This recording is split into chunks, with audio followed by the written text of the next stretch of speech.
लीजिए 1000 मुर्गियाँ अगर हम पालते हैं, पिछले बार मैं जो पाला था 1000 मुर्गी पालने से मेरे को लगभग 1,20,000 के आसपास प्रॉफिट हुआ था, क्योंकि मैं चिल्हर में सेल किया था। ये भैया ये बतख में मोर्टलिटी नहीं होती है। बतख जो है मतलब कहा जाए ब्रूडिंग के लिए भी सबसे अच्छा है और पालने में भी सबसे अच्छा है। इसमें ना तो कोई वैक्सीन लगता है और न ही ज़्यादा दिन का ब्रूडिंग लगता। नमस्कार किसान भाइयों, मेरे साथियों, अतुल्य कृषि में आप सभी का स्वागत है। साथियों, आज हम आप लोगों को एक बेहतरीन बैकयार्ड जो पोल्ट्री फार्मिंग यहाँ पर की जा रही है उसको हम आप लोगों को दिखाएंगे।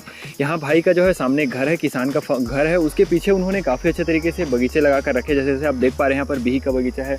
तो उसके साथ ही यहाँ पर उन्होंने पोल्ट्री फार्मिंग कर रहे हैं, जो कि काफ़ी लंबे समय से यहाँ पर पोल्ट्री फार्मिंग करते हुए आ रहे हैं, जिसमें उन्होंने रखा हुआ है सोनाली रखा हुआ है और अंडे वाली जो हमारी मुर्गी होती है वो रखे हुए हैं, डक रखे हुए हैं। तो इस तरह से उन्होंने अलग अलग मुर्गियों को यहाँ पर रखा हुआ है। मुर्गी पालन करते हैं तो उससे हम किस तरह से आय अर्जित कर पाते हैं और किस तरह से उसमें हम अच्छे से इस तरह से लो कॉस्ट करके या फिर किस तरह से मैनेज कर पाते हैं, उन सब चीज़ों के बारे में जानकारी लेते हैं। तो आइए भाई से हम मिलते हैं। नमस्कार। सबसे पहले हमारे सामने के व्यूवर्स जो है उनको अपना परिचय देंगे। सबसे पहले आप सबका स्वागत है भैया मेरे इस पोल्ट्री फार्म में आप लोगों का। जी। मेरा नाम रवि कुमार रात्रे, मैं ग्राम लिम्ही से, पोस्ट ऑफिस गिरधौना, तहसील तखतपुर, जिला बिलासपुर, छत्तीसगढ़ से।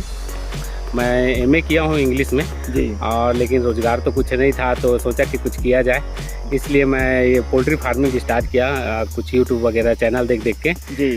तो जिसमें मैं सबसे पहले सोनाली और डबल एफजी लाया था, कड़कनाथ भी लाया था जी। तो उसके बाद ये मेरा ये चौथा लॉट है जी। चौथा लॉट है जी। तो इसमें मतलब एक साल लगभग हो गया आपको करते? हाँ, एक साल हो गया। फरवरी में स्टार्ट किया था मैं पिछले साल 2022 में। हाँ, फरवरी। तो अभी जैसे वैकेंसी आई हुई है छत्तीसगढ़ में, तो उसके बारे में क्या अभी अब फॉर्म डाले हुए हैं क्या? अभी तो मैं नहीं डाला भैया, वो जो व्यापम में निकला है जी जी, व्यापम में छात्रावास अधीक्षक वगैरह जी, उसमें डाला हूँ। हाँ जी। तो अभी तक आपको कैसा लगा जो ये आपने बैकयार्ड में किया हुआ है, अपने घर के पीछे एक छोटा सा पोल्ट्री फार्म जो है देसी का, तो उसके बारे में हमारे सारे दर्शक को क्या कहना चाहेंगे कि अब किस तरह से लग रहा है? ये भैया शुरुआत में थोड़ा दिक्कत हुआ, उसके बाद अभी तो बढ़िया है क्योंकि अपना व्यवसाय है तो सबसे अच्छा है। थोड़ा सा मेहनत लगता है, सुबह मेरे को आधा घंटा लगता है, शाम को आधा घंटा लगता है जी। उसके बाद फिर खाली और बाकी अपना बिजनेस भी चल जाता है जी। तो हमारे जो सामने देख रहे हैं एक युवक भी होते हैं, जो कि युवा होंगे जो इंटरेस्टेड है कि यदि हमारे पास भी ऐसा एरिया है तो हम उसमें करना चाहेंगे तो किस तरह से कर सकते हैं। तो यहाँ पर आप जो इनका स्ट्रक्चर देखेंगे सबसे पहले, जो कि काफ़ी कम लागत में बना हुआ है, तो इस स्ट्रक्चर के बारे में बात कर लेते हैं। इसमें लागत कितनी आई हुई है और कितने एरिया में बना हुआ है ये लगभग? ये भी है लगभग 1000 स्क्वायर फीट में बना हुआ है जी। और इसमें मेरे को लगभग 20,000 के आसपास लागत आया है जी। और इससे ज़्यादा कुछ नहीं लगा है जी। ये जो तिरपाल वगैरह देख रहा है इसको मैं खरीदा हूँ, और ये जो तार है GI तार का, ये जाली लगा, इसको खरीदा हूँ। बाकी सब मेरे घर का है जी। ये लकड़ी वकड़ी बांस है, ये सब मेरे घर का है, और बस 20,000 में बन गया है। ये 20,000 में कंप्लीट हो गया है जो इतना बड़ा स्ट्रक्चर है। जो हमारा मेन रोड था, तखतपुर जाने वाला मेन रोड था, वो भी सब मेन रोड है, वहाँ से काफ़ी अंदर है और लास्ट गांव लगा यहाँ का हमें। तो मार्केटिंग को किस तरह से और ग्राहक किस तरह से पहुँच पाते हैं उसके बारे में हमारे दर्शकों को बताएंगे।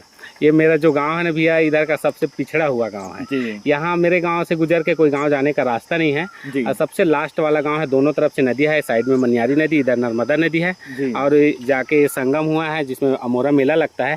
इसी बीच में ये मेरा गांव है, तो यहाँ से कोई गांव गुजरता नहीं, मार्केटिंग उतना अच्छा नहीं है तो इसलिए मुझे थोड़ा कहा जाए तकलीफ करना पड़ा शुरुआत में।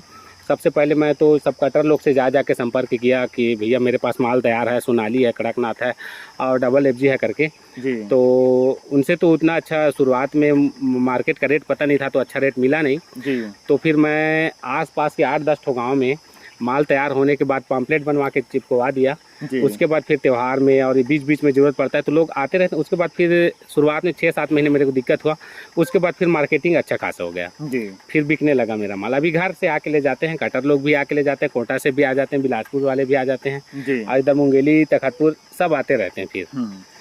तो अभी साथियों हम भाई के जो आगे अर्निंग है उसके बारे में भी बात करेंगे। उससे पहले हम जान लेते हैं अभी आपके पास कौन कौन सी मुर्गियाँ हैं, जो मुर्गियाँ जो है वो। जी भैया, अभी मेरे पास ये देसी के हैं, देसी के बच्चे हैं लगभग 25 से 30 ठो, और अंदर डबल एफजी है और सोनाली स्टार के बच्चे हैं, और ये कुछ बदक रखे हैं जी, जो मैं आप लोग को अभी दिखा देता हूं। काफ़ी और ख़ास बात ये है बदक की, बदक इनका खुद का इंक्यूबेटर इन्होंने खुद से बनाया हुआ है जी, उसमें से इन्होंने चूजे निकाले हुए हैं। तो इंक्यूबेटर का किस तरह से आपने उसमें बनाने का आइडिया है, उसके बारे में बताएंगे भैया?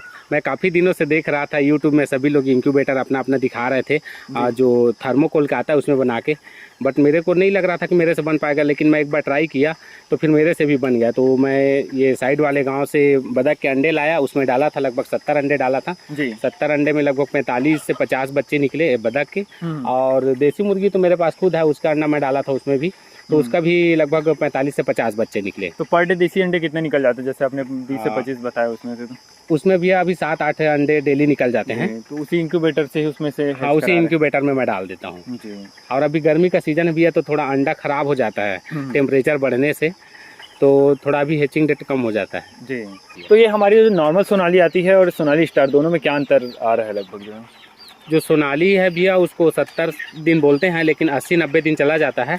और जो सोनाली स्टार है इसमें फिक्स रहा, ये 70 दिन में आप फीड खिलाएंगे तो ये 70 दिन में आ ही जाएगा। अच्छा, उसको वेट जो 1 kg का वेट, 1 kg का 1100-1200 ग्राम मुर्गा आ जाता है और मुर्गी 900 ग्राम 1000 ग्राम आ जाता है 70 दिन। और क्या डिफरेंस होगा जैसे इसमें दोनों में देखने को मिला होगा? इसमें थोड़ा कलर में भी बहुत डिफरेंट होता है भैया। इसमें जैसे कि सोनाली में लगभग 5-6 कलर होते हैं और इसमें उतना ज़्यादा कलर नहीं होता है, 2-3 कलर ही होते हैं।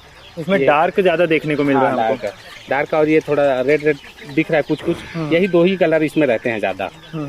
और जैसे कि हमने उल्टे पंख वाली भी मुर्गी आपके यहाँ देखी जो कि काफ़ी सुंदर लग रही है, उसका डिमांड भी काफ़ी रहता है, तो उसके चूजे निकल रहे हैं क्या अभी? जैसे हाँ, उसका भी डला हुआ है, अंडा जो डला उसमें। और जो बच्चे अभी यहाँ घूम रहे हैं अभी अंडे पे आ गए हैं, मुर्गा भी है और मुर्गियाँ भी है, वो भी मेरे खुद के इंक्यूबेटर से निकाला हुआ है जी। तो और जैसे कि बड़े साइज हो जाते हैं उसके लिए भी जैसे कि एक मार्केटिंग का काफ़ी अच्छा है। यहाँ पर एक भैया हुए हैं जो कि फेरी में है, मतलब गांव-गांव में जैसे कई लोग शौक तरीके से पालन करते हैं उसके 2-4, तो उसके लिए भी है, तो उसके बारे में थोड़ा सा बताएंगे। जो बच्चा थोड़ा सा बड़ा हो जाता है ना, जब 1 पाव आधा किलो साइज का, तो फेरी वाले जो होते हैं वो आके ले जाते हैं और फिर घूम घूम के वो लोग फेरी कर करके बेचते हैं। जो जैसे कि अभी एक भैया आए हुए हैं मेरे यहाँ, अभी आधा किलो साइज का डबल FG हो गया, 1 पाव साइज में सोनाली हो गया है।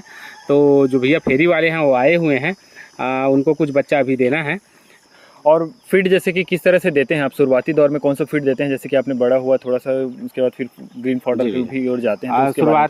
शुरुआत में तो भैया मैं इनको ग्रीन फॉडर वगैरह नहीं देता, क्योंकि शुरुआत में इनको प्री स्टार्टर देना होता है। ब्रूडिंग में जब हम रखते हैं तो इनको प्री स्टार्टर देते हैं हम, लगभग 100 ग्राम के ऊपर हो जाते हैं जब ये, तो हम इनको स्टार्टर देते हैं, जो बॉयलर फीड आता है उसमें का। और स्टार्टर देने के बाद में अगर आप चाहे तो देसी का भी जो ग्रोवर आता है वो दे सकते हैं, या फिर आप चाहें तो अवेलेबल है तो इसमें आप स्टार्टर ही दे सकते हैं बॉयलर का। लेकिन मैं बॉयलर का स्टार्टर ही खिलाता हूं, जिसमें जल्दी रिजल्ट अच्छा आता है। और 7वें दिन में हम इनका वैक्सीन कर देते हैं, F1 का जो आँख में देते हैं, और 14 दिन में भी हम गम्बोरो का कर देते हैं, और 21वें दिन में फिर जो 7वें दिन में देते हैं उसका रानीखेत का, उसका बूस्टर डोज होता है 21वें दिन में। हाँ, उतना 3 वैक्सीन करने के बाद ये मतलब 3 से 4 महीने तक के लिए हमको कुछ वैक्सीन देने की ज़रूरत नहीं है। अगर ज़रूरत पड़ी तो कुछ विटामिन वगैरह की दवाई हम देते हैं जी। तरह के एरिया है हमारे पास, तो इस तरह से एक लो कॉस्ट से जुगाड़ से जो हम पोल्ट्री फार्मिंग शुरू करें तो उसमें कितनी आमदनी हो जाती है, उसके बारे में थोड़ा सा बताना चाहेंगे हमारे सामने व्यूअर्स को। जी भैया, तो इसमें भैया पर बर्ड कहा जाए तो अगर आपके पास जुगाड़ में हरा चारा अवेलेबल है तो बहुत कम कॉस्ट में तैयार हो जाता है मुर्गी 1 किलो साइज में। और अगर नहीं है भी तो भी 1 किलो साइज के लाने में लगभग 140 से 150 रुपये का खर्चा आ जाता है, और 250 से 300 रुपये में आपका बिक जाता है। हाँ, देसी मुर्गी जो है वो भी बिक जाता है, और जो सोनाली है वो भी बिक जाता है। डबल FG थोड़ा कम रेट में जाता है, 200 रुपये 250 रुपये केजी में जाता है। हाँ। तो अभी अब किस तरह से अर्निंग पर मंथ कितनी अर्निंग की जा सकती है? मंथ में तो मेरा नहीं काउंट किया हूँ भैया, लेकिन मेरा पर लाट के हिसाब से मैं बता सकता हूँ। जैसे कि मैं 500 बर्ड, अभी 600 बर्ड में डाला हूँ, तो 600 बर्ड में मेरा लगभग 90 रुपये से 80 रुपये तक का पर बर्ड मेरे को मिल जाता है, क्योंकि मैं दाना ज़्यादा खिलाता हूँ, हरा चारा अवेलेबल नहीं है ज़्यादा। इसमें कुछ हरा चारा है तो कुछ देर के लिए खोल देता हूँ, मतलब बड़ा होने के बाद, आधा किलो साइज होने के बाद, तो एक टाइम का चारा बच जाता है, और एक टाइम मैं इनको दाना देता हूँ। मान लीजिए 1000 मुर्गियाँ अगर हम पालते हैं, पिछले बार मैं जो पाला था 1000 मुर्गी पालने से मेरे को लगभग 1,20,000 के आसपास प्रॉफिट हुआ था, क्योंकि मैं चिल्हर में सेल किया था बहुत ज़्यादा मुर्गियों को, और कुछ मुर्गियों को मैं कटर लोगों को दे दिया था, तो लोग 20 ठो 50 ठो ऐसे कर करके ले गए। ये अमरूद के पेड़ कैसे, आपने आइडिया कैसा है इसमें लगाना है करके? ये भैया इसमें अब क्या है, मेरे यहाँ ये जगह खाली पड़ा था, इतना बड़ा बाड़ी है तो इसमें तो धूप ज़्यादा होता था, तो मुर्गियों को बाहर खोलने में तो धूप में ये लोग रुकते नहीं हैं, धूप ज़्यादा लगता है, तो इसलिए फिर मैं सोचा कि इसमें कुछ पौधा लगा दिया जाए। तो ये अमरूद लगा दिया हूँ, और ये संतरा है, ये आम का पेड़ है। इन सब के लगने से क्या है, यहाँ पे छाया बना रहता है, थोड़ी सी यहाँ पे ठंडकता बना रहता है। और ये जो हरा चारा उगा है, इससे इनको कुछ चारा मिलता रहता है, इसलिए मैं इन सबको उगाया हूँ। पहले इसमें घास नहीं उगता था, तो इसमें गेहूं और पालक भाजी वो सब डाला ना, तो धीरे धीरे इसमें घास उग गया। तो वो जो पालक और गेहूं लगाए थे वो ग्रीन फॉडर के रूप में? हाँ, ग्रीन फॉडर के रूप में इनको खिला दिया मैं उनको। पालक भाजी को काट काट के हम लोग डाल देते हैं, तो खा लेते हैं ये लोग, और नहीं काटेंगे फिर भी ये लोग चरते हैं, तो भी वो पत्ता को ये लोग काट के खा लेते हैं जी। और ये इस पौधों को नुकसान भी नहीं करने वाली मुर्गी, तो ये भी बहुत अच्छा है, और इससे आने वाले समय में एक इनकम भी हो जाएगी। जी भैया, लगभग जो है 1000 की लागत में ये जो इंक्यूबेटर तैयार किया गया है भाई के द्वारा। तो अभी इसको बताएंगे इसमें क्या क्या इक्विपमेंट्स जो है हमने इसमें यूज़ किए हैं बनाने के लिए, और ये कितना % जो है सफल है उसके बारे में भी बात करेंगे। तो सबसे पहले इसका आइडिया आपका कैसा है उसके सामने हमारे व्यूअर्स को बताएंगे।